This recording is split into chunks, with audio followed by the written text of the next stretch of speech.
dar ten į 13 pabaigai lipti, idealiai pravažiuos. Šiaip dabar su šito perdavimu daugiau reikia dirbti.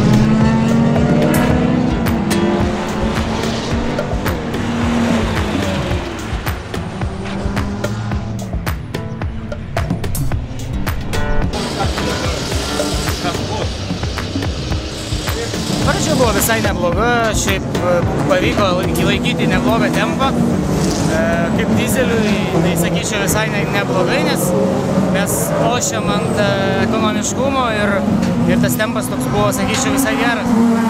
Bet paskui kažkas atsitiko, nesupratau, kas ant lango purkštelėjo tepalo šiek tiek ir dingo galingumas. Tai staigiai užsukau, kaip staigiai, kiek leido važiuoti variklis, davažiavau iki pitleino ir pasirodo buvo turbinos šlangą nusimovus, tai dingo visas galingumas dėl to. Užmovė šlangą ir išvažiavom, bet praradom pakankamai nemažai, tai kokius 3, manau, ratus, 3,5 praradom. Tai dabar bandysim mytis, žiūrėsim kaip bus.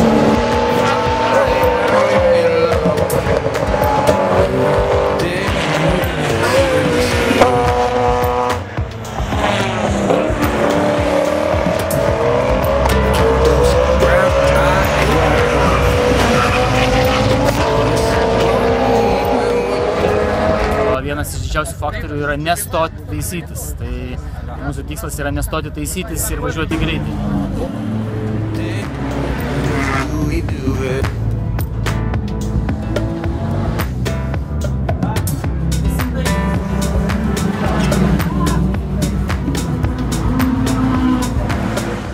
Aš tai šlangą numoviau porą kartų. Marčius tai stabdžius suplėšė.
Gerai, važiuoja, dumina gerai.